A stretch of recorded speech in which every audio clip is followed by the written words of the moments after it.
സഖാവ് പുഷ്പന വിപ്ലവ കേരളത്തിന്റെ വികാരനിർഭരമായ യാത്രാമൊഴി. തലശ്ശേരിയിലും കൂത്തുപറമ്പിലും ചൊക്ലിയിലും അന്ത്യാഭിവാദ്യം അർപ്പിക്കാനെത്തിയത് ജനസാഗരം.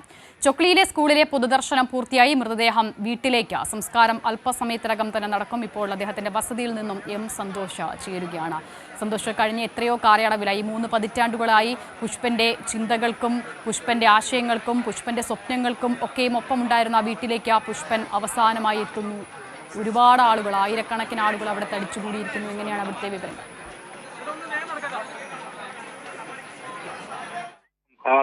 ഇവിടെ പുഷ്പന്റെ പുതുക്കുടി വീട്ടിലാണ് എത്തിച്ചിരിക്കുന്നത്. വീടിനകത്ത് 3 പതിറ്റാണ്ട് കാലത്തോളം സഖാവ് പുഷ്പൻ സഹന കിടക്കയിൽ കഴിഞ്ഞ് ആ മുറിക്കകത്താണ് ഇപ്പോൾ മൃതദേഹം ഉള്ളത്. പുറത്ത് CPM പ്രവർത്തകർ, DYFI പ്രവർത്തകർ ഇൻകുലാബും രക്തസാക്ഷിക്ക് മരണമില്ല എന്നുള്ള ഉച്ചത്തിലുള്ള മുദ്രാവാക്യം വിളിച്ച് പുഷ്പന് അഭിവാദ്യങ്ങൾ അർപ്പിച്ചുകൊണ്ടിരിക്കുകയാണ്. ഈ വീട്ടിലും നിരവധിയായിട്ടുള്ള 100 കണക്കിന് ആളുകൾ സഖാവ് പുഷ്പന് അന്ത്യാഭിവാദ്യം അർപ്പിക്കുന്നതിനായി എത്തിച്ചേർന്നിട്ടുണ്ട്. അവരെല്ലാം തന്നെ വീടിന് പുറത്ത് തടിച്ചുകൂടിയിരിക്കുകയാണ്. അതോടൊപ്പം തന്നെ അടുത്ത ബന്ധുക്കൾക്ക് കാണുന്നതിനായാണ് പുഷ്പന്റെ മൃതദേഹം ഇപ്പോൾ വീടിനകത്തേക്ക് കൊണ്ടുപോയിരിക്കുന്നത്. അല്പസമയത്തിനകം തന്നെ ഇവിടെ നിന്നും ഈ ശവസംസ്കാരം നടക്കുന്ന വീടിന് സമീപം തന്നെയുള്ള പ്രത്യേകം ഒരുക്കിയ സ്ഥലത്തേക്ക് മൃതദേഹം കൊണ്ടുപോകും. ഇവിടെ പുഷ്പന് അന്ത്യവിശ്രമം ഒരുക്കുന്നതിനായി, അതോടൊപ്പം തന്നെ പുഷ്പന് നിത്യസ്മാരകം ഒരുക്കുന്നതിനായി DYFI പ്രത്യേകം ഒരുക്കിയ സ്ഥലത്താണ് പുഷ്പന് അന്ത്യനിദ്ര. അവിടേക്ക് അല്പസമയത്തിനകം തന്നെ മൃതദേഹം കൊണ്ടുപോകും. ഇന്ന് രാവിലെ മുതൽ വിലാപയാത്രയായി തലശ്ശേരിയിൽ എത്തിച്ച മൃതദേഹത്തിൽ ഇതിനോടകം തന്നെ 10,000 ആളുകളാണ് അന്ത്യാഭിവാദ്യം അർപ്പിച്ച പുഷ്പനെ അവസാനമായി ഒരു നോക്ക് കണ്ട് മടങ്ങിയത്. തലശ്ശേരി ടൗൺ ഹാളിലും പിന്നീട് ചൊക്ലിയിലെ സ്കൂളിലും പൊതുദർശനത്തിന് വച്ചപ്പോൾ 10,000 പുഷ്പന് അന്ത്യാഭിവാദ്യം അർപ്പിക്കുന്നതിനായി ഇവിടെ എത്തിച്ചേർന്നിരുന്നത്. അതിനുശേഷമാണ് അല്പസമയം മുമ്പ് പുഷ്പന്റെ മൃതദേഹം ഇപ്പോൾ മേനപ്പുറത്തെ പുതുക്കുടി വീട്ടിലേക്ക് എത്തിച്ചിരിക്കുന്നത്. വളരെ വൈകാരികമായിട്ടുള്ള നിമിഷങ്ങളിലൂടെ തന്നെയാണ് ഈ നാട് കടന്നു പോകുന്നത്. കാരണം പുഷ്പന്റെ ഒരു അസാന്നിധ്യം ഇനി ഈ നാട്ടിലുണ്ടാകും എന്നുള്ളത് ഈ നാട്ടിലുള്ള ആളുകൾക്ക് വിശ്വസിക്കാൻ കഴിയുന്നതിന് അപ്പുറത്താണ്. കാരണം പുഷ്പൻ എന്ന് പറയുന്ന ധീര വിപ്ലവകാരിയുടെ പേരിലാണ് ഈ നാട് പോലും അറിയപ്പെടുന്നത്. ചുക്ലിയും മേനപ്പുറവും എല്ലാം തന്നെ ഈ പുഷ്പനെ ഒരു സമര ജീവിതത്തോടൊപ്പം അടയാളപ്പെടുത്തിയ ഇടങ്ങളാണ്. ഇവിടേക്ക് പല ഭാഗങ്ങളിൽ നിന്നുള്ള കമ്മ്യൂണിസ്റ്റ് പോരാളികളും പുഷ്പൻ എന്ന് പറയുന്ന ധീര വിപ്ലവകാരിയെ ആരാധിക്കുന്നവരും ഇവിടേക്ക് എത്തിയ സ്ഥലമാണിത്. CPIMന്റെ ജനറൽ സെക്രട്ടറി മുതലുള്ള നേതാക്കന്മാരെല്ലാം പല തവണയായി ഇവിടേക്ക് പുതുക്കുടി വീട്ടിലേക്ക് എത്തുകയും പുഷ്പനെ കാണുകയും ചെയ്തിട്ടുണ്ട്. അത്തരത്തിൽ ഒരു ചരിത്രത്തിന്റെ ഭാഗമായ ഒരു വീടാണ് മേനപ്പുറത്തെ പുതുക്കുടി വീട് എന്ന് പറയുന്നത്. അവിടെയാണ് ഇപ്പോൾ സഖാവ് പുഷ്പന്റെ മൃതദേഹം ഉള്ളത്. CPIMന്റെ പല സ്ഥലങ്ങളിൽ നിന്നെത്തിയ പ്രവർത്തകരാണ് ഇപ്പോൾ മുദ്രാവാക്യം വിളികളോട് കൂടി പുഷ്പന് അന്ത്യാഭിവാദ്യം അർപ്പിച്ചുകൊണ്ടിരിക്കുന്നത്. അല്പസമയങ്ങൾക്കകം തന്നെ ഇവിടെ നിന്നും മൃതദേഹം സംസ്കാര ചടങ്ങുകൾ നടക്കുന്ന സ്ഥലത്തേക്ക് കൊണ്ടുപോകും. അവിടെയും എല്ലാ തരത്തിലുള്ള ഒരുക്കങ്ങളും സജ്ജീകരണങ്ങളും പാർട്ടിയുടെ പ്രവർത്തകരുടെ നേതൃത്വത്തിൽ അവിടെ നടത്തിയിട്ടുണ്ട്. ഈ വീടിന് സമീപത്ത് തന്നെയാണ്, അല്പം മാറിയുള്ള ഒരു സ്ഥലത്താണ് DYFI പ്രത്യേകം സ്ഥലം വാങ്ങി ഒരു പുഷ്പന് അന്ത്യവിശ്രമം ഒരുക്കാൻ, അതോടൊപ്പം തന്നെ നിത്യസ്മാരകം ഒരുക്കാനുള്ള സ്ഥലം കണ്ടെത്തിയിരിക്കുന്നത്. അവിടേക്കായിരിക്കും മൃതദേഹം അല്പസമയത്തിനകം കൊണ്ടുപോവുക. അതിന് പിന്നാലെ അവിടെ അനുശോചന യോഗവും ചേരുന്നുണ്ട്. സർവകക്ഷി അനുശോചന യോഗത്തിൽ വിവിധ രാഷ്ട്രീയ നേതാക്കന്മാർ, വിവിധ മേഖലകളിലുള്ളവർ പുഷ്പനെ അനുസ്മരിക്കുകയും ചെയ്യും. അത്തരത്തിൽ വലിയ ഒരു 3 പതിറ്റാണ്ടോളം നീണ്ടുനിന്ന ആ സഹന സമരം, ആ സഹന ജീവിതത്തിനാണ് അല്പസമയത്തിനകം തന്നെ തിരശ്ശീല വീഴുന്നത്. മണ്ണിലേക്ക് മടങ്ങുകയാണ് പുഷ്പന. ധീര വിപ്ലവകാരി 30 വർഷം മുൻപ് മരണത്തെ തോൽപ്പിച്ച് ലോകം മുഴുവനുള്ള വിപ്ലവകാരികൾക്ക് ആവേശമായി 3 പതിറ്റാണ്ട് കഴിഞ്ഞുപോയി. പലതവണ അതിനുശേഷവും മരണത്തെ പുഷ്പൻ ചെറുത്ത് തോൽപ്പിച്ചിട്ടുണ്ട്. ഒരു ഗുരുതര രോഗം ബാധിച്ചപ്പോഴെല്ലാം തന്നെയും മരണത്തെ തോൽപ്പിച്ച് ജീവിതത്തിലേക്ക് തിരിച്ചു വന്നിട്ടുണ്ട് സഖാവ് പുഷ്പൻ. ഇത്തവണ ഓഗസ്റ്റ് 2-ാം തീയതിയാണ് രോഗം ബാധിച്ചതിനെ തുടർന്ന് സഖാവ് പുഷ്പനെ ആശുപത്രിയിൽ പ്രവേശിപ്പിക്കുന്നത്. ഇത്തവണയും മരണത്തെ തോൽപ്പിച്ച് പുഷ്പൻ ജീവിതത്തിലേക്ക് തിരിച്ചു വരും എന്നുള്ള പ്രതീക്ഷയിൽ തന്നെയായിരുന്നു പാർട്ടി സഖാക്കളും അതോടൊപ്പം തന്നെ പുഷ്പനെ സ്നേഹിക്കുന്നവരും ഉണ്ടായിരുന്നത്. എന്നാൽ ഇന്നലെ 3:30 ആ ഒരു ത്യാഗോജ്വലമായിട്ടുള്ള ജീവിതം അവസാനിക്കുകയായിരുന്നു. പുഷ്പൻ മരണത്തിന് കീഴടങ്ങുകയായിരുന്നു. അതിനുശേഷം ഈ ഒരു സഖാവ് പുഷ്പന് ഏറ്റവും വിരോചിതമായിട്ടുള്ള യാത്രയയപ്പ് നൽകുന്നതിനാണ് പിന്നീട് നാടൊട്ടുക്ക് അതോടൊപ്പം തന്നെ പാർട്ടി എല്ലാം തന്നെയും ആ ഒരു യാത്രയപ്പിന് വേണ്ടിയിട്ടുള്ള ഒരുക്കങ്ങളാണ് നടത്തിയത്. ഇന്ന് രാവിലെ 8 മണിയോടുകൂടി തന്നെ കോഴിക്കോട് നിന്നും ആരംഭിച്ച വിലാപയാത്ര തലശ്ശേരി ടൗൺ ഹാളിലേക്ക് എത്തിയത് ഏതാണ്ട് 10:45 ടൗൺ ഹാളിൽ 10,000-കണക്കിന് ആളുകൾ കാത്തുനിന്ന് അന്ത്യാഭിവാദ്യം അർപ്പിച്ച് മടങ്ങി. പിന്നീട് വിപ്ലവ ഭൂമിയായ നിരവധി രക്തസാക്ഷികൾ പിറന്ന തലശ്ശേരിയുടെയും കൂത്തുപറമ്പിന്റെയും മണ്ണിലൂടെയാണ് വിലാപയാത്രയായി പുഷ്പന്റെ അന്ത്യയാത്ര ജന്മനാടായ ചൊക്ലിയിലേക്ക്.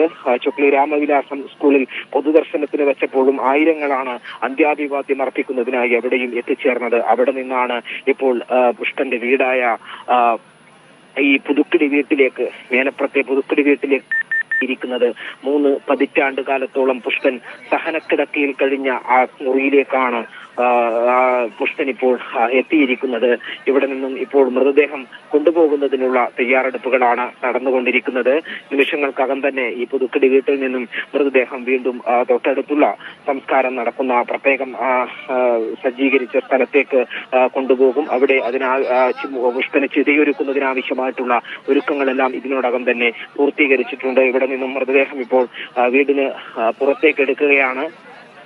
ഇപ്പോൾ ഇനി മിനിറ്റുകൾ മാത്രമേ ഈ പുതുക്കിടി വീടിന്റെ പരിസരത്ത് പുഷ്പനുണ്ടാകൂ. അവിടെ നിന്നും ഇനി നിത്യതയിലേക്ക്, രക്തസാക്ഷിത്വം എന്ന് പറയുന്ന അമരത്വത്തിലേക്കാണ് പുഷ്പൻ നടന്നു നീങ്ങുന്നത്. രക്തസാക്ഷികൾക്ക് മരണമില്ല എന്നുള്ളത് ഇന്ന് രാവിലെ തന്നെ മുഴങ്ങിക്കേട്ട മുദ്രാവാക്യമാണ്. ഇൻകുലാബിനൊപ്പം തന്നെ മുഴങ്ങിക്കേട്ട മുദ്രാവാക്യമാണ്. ആ രക്തസാക്ഷിത്വം എന്ന് പറയുന്ന അമരത്വത്തിലേക്ക് പുഷ്പൻ നീങ്ങുകയാണ്. ഇനി ചുരുങ്ങിയ മണിക്കൂറുകൾ മാത്രമാണ് ഈ ഭൂമിയിൽ നിന്നും പുഷ്പൻ വിട പറയുന്നതിനായി അവശേഷിക്കുന്നത്. അത്തരത്തിലൊരു ഏറ്റവും വീരോചിതമായ, നാടിന്റെ വീരപുത്രന് വീരോചിതമായിട്ടുള്ള യാത്രയയപ്പ് നൽകുന്നതിന് തന്നെയാണ് ഇപ്പോൾ നാടൊട്ടുക്ക് പാർട്ടി ഒന്നടങ്കം അതിനായുള്ള തയ്യാറെടുപ്പുകളാണ് നടത്തിക്കൊണ്ടിരിക്കുന്നത്. വൈകാരികമായിട്ടുള്ള നിമിഷങ്ങൾ എല്ലാം കഴിഞ്ഞ് പുതുക്കിടി വീട്ടിൽ നിന്നും ഇപ്പോൾ മൃതദേഹം പുറത്തേക്കെടുക്കുകയാണ്. സംസ്കാര ചടങ്ങുകൾക്കായി കൊണ്ടുപോവുകയാണ്. CPIM-ന്റെ സംസ്ഥാന സെക്രട്ടറി MV ഗോവിന്ദൻ മാസ്റ്റർ ഉൾപ്പെടെയുള്ള മുതിർന്ന നേതാക്കളെല്ലാം തന്നെ ഇവിടെയുണ്ട്. മൃതദേഹത്തെ അനുഗമിക്കുന്നുണ്ട്. നേരത്തെ MV ഗോവിന്ദൻ മാസ്റ്ററാണ് മൃതദേഹം മുന്നിൽ പിടിച്ച് ചുമലിൽ വെച്ച് മൃതദേഹം ചുമന്ന് പോയത്.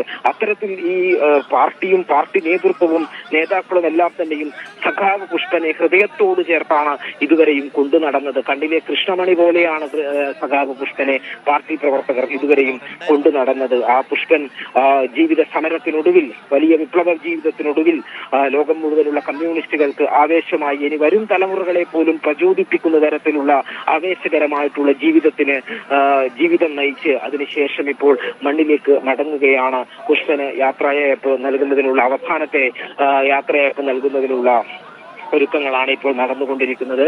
ഇപ്പോൾ ചൊക്ലി മേലപ്പുറത്തെ പുതുക്കുടി വീട്ടിൽ നിന്നും, മുറിക്കകത്തു നിന്നും പുഷ്പന്റെ മൃതദേഹം പുറത്തേക്ക് എടുത്തിട്ടുണ്ട്. ഇനി ഇവിടെ നിന്നും വിലാപയാത്രയായിക്കൊണ്ട് അടുത്തുള്ള ഈ വീടിനടുത്ത് തന്നെയുള്ള സ്ഥലത്ത് അന്ത്യവിശ്രമം ഒരുക്കുന്ന സ്ഥലത്തേക്ക് കൊണ്ടുപോവുകയാണ്.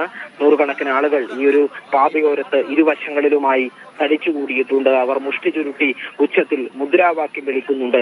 ആവേശകരമായിട്ടുള്ള ഒരു അന്ത്യയാത്ര നൽകുകയാണ്. ഒരേ സമയം തന്നെ വളരെ വൈകാരികവും അതോടൊപ്പം തന്നെ ആവേശകരവുമായിട്ടുള്ള നിമിഷങ്ങളിലൂടെയാണ് ഈ ഒരു സ്ഥലം, പുഷ്പന്റെ വീടും പരിസര പ്രദേശങ്ങളും ഇപ്പോൾ കടന്നുപോയിക്കൊണ്ടിരിക്കുന്നത്. വലിയ വേദന പുഷ്പന്റെ വിയോഗം പാർട്ടി പ്രവർത്തകർക്കിടയിൽ ഉണ്ടാക്കിയിട്ടുണ്ട്. വലിയ ദുഃഖമുണ്ട്. എങ്കിൽ കൂടിയും അതേസമയം തന്നെ പുഷ്പൻ എന്ന് പറയുന്ന ധീര വിപ്ലവകാരിക്ക് ഏറ്റവും നല്ല യാത്രയയപ്പ്, അനുയോജ്യമായ യാത്രയയപ്പ് നൽകാൻ, ആ ഒരു ആവേശഭരിതമായ ജീവിതത്തിന്റെ ഏറ്റവും നല്ല പരിസമാപ്തിയിലേക്ക് എത്തുന്ന ആ ഒരു നിമിഷത്തിൽ ഒന്നടങ്കം നാടിന്റെ നാനാഭാഗങ്ങളിൽ നിന്നുമാണ് പാർട്ടി പ്രവർത്തകർ പുഷ്പനെ അവസാനമായി ഒരു നോക്ക് കാണാനായി ഇവിടേക്ക് എത്തിയിട്ടുള്ളത്. ഇപ്പോൾ വീണ്ടും ഇവിടെ നിന്നും കൊണ്ടുപോവുകയാണ്. മൃതദേഹം പുറത്തേക്ക് എത്തിക്കുന്നതിന് ഇൻകുലാബുകളിലൂടെ പുഷ്പന് മരണമില്ല എന്നുള്ള മുദ്രാവാക്യങ്ങൾക്ക് ഇടയിലൂടെ ഈ പാതയോരത്ത് ഇരുവശത്തുമായി നിറഞ്ഞു നിൽക്കുന്ന ആയിരക്കണക്കിന് പാർട്ടി സഖാക്കൾക്കിടയിലൂടെയാണ് പുഷ്പന്റെ മൃതദേഹം ഇപ്പോൾ ഇവിടെ നിന്നും സംസ്കാര ചടങ്ങുകൾക്കായി കൊണ്ടുപോകുന്നത്. ഇനി വളരെ ചുരുങ്ങിയ മിനിറ്റുകൾ മാത്രമാണ്. അല്പസമയത്തിനകം തന്നെ ഈ മൃതദേഹവും വഹിച്ചുകൊണ്ടുള്ള വിലാപയാത്ര സംസ്കാരം നടക്കുന്ന സ്ഥലത്തെത്തും. അവിടെ അതിനുള്ള ഒരുക്കങ്ങളെല്ലാം തന്നെ ഇതിനോടകം തന്നെ പൂർത്തിയായിട്ടുണ്ട്. സംസ്കാര ചടങ്ങുകൾ നടത്തുന്നതിനുള്ള ഒരുക്കങ്ങളെല്ലാം തന്നെ ചിതയൊരുക്കിയിട്ടുണ്ട്. അത്തരത്തിൽ അവിടെയും വലിയ ജനാവലി തന്നെയാണ് ഏറ്റവും അവസാനമായി പുഷ്പന് യാത്രയയപ്പ് നൽകുന്നതിനായി അവിടെയും എത്തിച്ചേർന്നിട്ടുള്ളത്. അഫിദ.